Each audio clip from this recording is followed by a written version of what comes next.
নমস্কাৰ বন্ধু বান্ধৱীসকল, আপুনি যদি অৰুণোদয় আঁচনিত উপভুক্ত হিচাপে নাম ভৰ্তি কৰিছে তেন্তে আজিৰ এই ভিডিঅ'টো আপোনাৰ বাবে অতি গুৰুত্বপূৰ্ণ।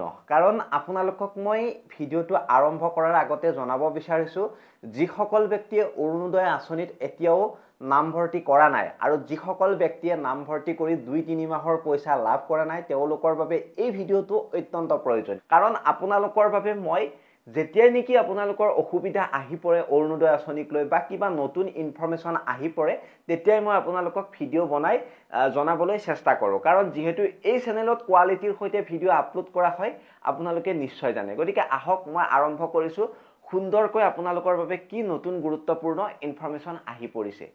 বহু লোকৰ অৰুণোদয় আঁচনিৰ নাম বাতিল হ'ব পাৰে এটা সৰু ভুলৰ বাবে। কি সেই ভুল কেনেকৈ সমাধান কৰিব চাওক সম্পূৰ্ণ এই ভিডিঅ'টো, স্কিপ কৰি নাযাব। যদি চেনেলটো ছাবস্ক্ৰাইব কৰা নাই অনুগ্ৰহ কৰি চেনেলটো ছাবস্ক্ৰাইব কৰি ল'ব।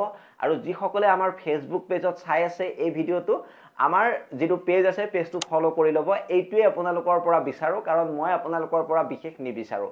ছাবস্ক্ৰাইব কৰক, ফ'ল' কৰক।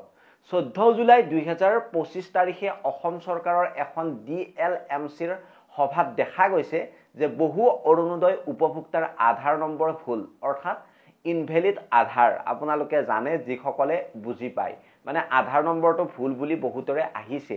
এই ভুলৰ বাবে সেইসকল উপভোক্তাৰ নাম অৰুণোদয় ডাটাবেছত বাতিল হ'ব পাৰে। বৰ্তমান সময়ত আপোনালোকে যে কৈ আছে মই জুন জুলাই মাহত পইচা নাপালোঁ, আগষ্ট মাহত পাম নে নাই, জুন জুলাই মাহত মই কিয় পইচা নাপালোঁ, মোৰ নামটো কাটি দিলে নেকি, আপোনালোকৰ এই অসুবিধাবিলাক কিয় হৈ আছে সেই বিষয়ে মই এই ভিডিঅ'টোত ধুনীয়াকৈ জনাই আছোঁ। এই সমস্যাৰ সমাধান কৰিবলৈ চৰকাৰে এতিয়া ঘোষণা কৰিছে কিছুমান কাৰ্য। সেই কামবিলাক আপোনালোকে কৰিব লাগিব। সেই কামবিলাক চৰকাৰেও এতিয়া ধুনীয়াকৈ হাতত লৈছে। 14 জুলাই 2025 তাৰিখৰ পৰা আপোনালোকৰ সমস্ত জিলা বা পঞ্চায়ত বা মিউনিচিপালিটি চলিব EKYC আধাৰত সংশোধন শিবিৰ। আপোনালোকে সেই সংশোধন শিবিৰত গৈ আধাৰ কাৰ্ড কেইখন হয়তো ছাবমিট কৰিব লাগিব পাৰে। আৰু যিসকলে কৰিলে ইতিমধ্যে আপোনালোকে কমেণ্ট ছেকশ্যনত কমেণ্ট কৰিব। এইটো আপোনালোকৰ নগাঁও জিলাৰ বাবে ঘোষণা কৰিছে। নগাঁও জিলাৰ পৰা কোনে কোনে চাই আছে কমেণ্ট ছেকশ্যনত কমেণ্ট কৰিব। মই ধুনীয়াকৈ আপোনালোকক নটিছখন দি দিছোঁ কাষত। এইখন নগাঁও জিলাৰ নটিছ হয় আৰু সকলোবিলাক জিলাতে লাহে লাহে এইবিলাক হ'ব। আৰু আপুনি যদি অৰুণোদয় আঁচনিৰ উপভোক্তা হয় আৰু আপোনাৰ আধাৰ নম্বৰ ইনভেলিড বা ভুল হৈ আছে তেন্তে তৎপৰ হৈ আপোনাৰ আধাৰ সংশোধন আপুনি কৰি লওক।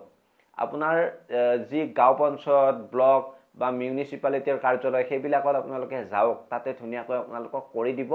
আৰু এইখিনিতে মই জনাব বিচাৰিছোঁ যে ক'ত যাব। আকৌ কোনোবাই সুধিব পাৰে ক'ত যাম আমি। গাঁও অঞ্চলৰ বাবে ধুনীয়া সুকীয়াকৈ বুজাই দিছোঁ। গাঁও পঞ্চায়তৰ কাৰ্যালয়লৈ আপোনালোকে যাব লাগিব, আপোনালোকে গম পালে। তাৰপিছত চহৰ অঞ্চলৰ বাবে পৌৰসভা বা কাৰ্যালয়লৈ আপোনালোকে যাব লাগিব, অথবা ব্লক SDO জিলা কাৰ্যালয়ত আপোনালোকে গ'লেও এই কামখিনি কৰিব পাৰিব। নিশ্চয় বুজি পালে ক'ৰ মানুহ ক'লৈ যাব লাগিব, ধুনীয়াকৈ বুজাই দিলোঁ ডিচিপ্লিনভাৱে। তাৰপিছত EKYC আধাৰ আপডেট কৰিলে আপোনাৰ নাম আঁচনিত বজাই থাকিব। EKYC আধাৰ আপডেট আপুনি কৰাটো অত্যন্ত প্ৰয়োজনীয়, যদিহে আপুনি অৰুণোদয় আঁচনি লাভ কৰা নাই বা লাভ কৰি আছে তেতিয়াও। নেক্সট আপোনালোকে মনত ৰাখিব, এই কামখিনি আপোনালোকে সোনকালে কৰিব। এই কামখিনি আপোনালোকে আপোনাৰ জিলাত হৈ আছেনে নাই এবাৰ খবৰ ল'ব। নগাঁওবাসীৰ বাবে এইটো ভাল খবৰ, নগাঁওবাসীয়ে এই কামখিনি কৰিব, আপোনালোকৰ জিলাত হৈ আছে। গতিকে বন্ধুসকল, অৰুণোদয় আঁচনি হৈছে অসমৰ বহু পৰিয়ালৰ জীয়াই থাকিবলৈ সহায়ক আঁচনি। আপোনালোকে হয়তো জানে। সেয়া যাতে বন্ধ নহয় তাৰ বাবে আপোনাৰ আধাৰটো ভেলিড আছেনে নাই আপুনি জানি লওক। এই কথাবোৰ আপোনাৰ পৰিয়াল আৰু পৰিচিত সকললৈ আপোনালোকে শ্বেয়াৰ কৰি দিব। কাৰণ এইটো এটা খুবেই সৰু ইনফৰমেশ্যন হ'লেও এটা গুৰুত্বপূৰ্ণ ইনফৰমেশ্যন। গতিকে ফৰৱাৰ্ড কৰক, সচেতন হওক, সচেতন কৰক। ভিডিঅ'টো সহায়ক যেন লাগিলে আপোনালোকে লাইক কৰিব, চেনেলটো ছাবস্ক্ৰাইব কৰিব আৰু ভিডিঅ'টো শ্বেয়াৰ কৰিব যিমান পাৰে। গতিকে মই আপোনালোকৰ মাজৰ পৰা বিদায় মাগিছোঁ। যদি কিবা সুধিব লগা আছে, যদি কিবা জানিব লগা আছে কমেণ্ট ছেকশ্যনত কমেণ্ট এটা ড্ৰপ কৰি যাবলৈ নাপাহৰিব। গতিকে মই মিঠুৱে বিদায় মাগিছোঁ অন্য এটা ভিডিঅ'ত লগ পোৱাৰ প্ৰতিশ্ৰুতিৰে। ধন্যবাদ। জয় অসম।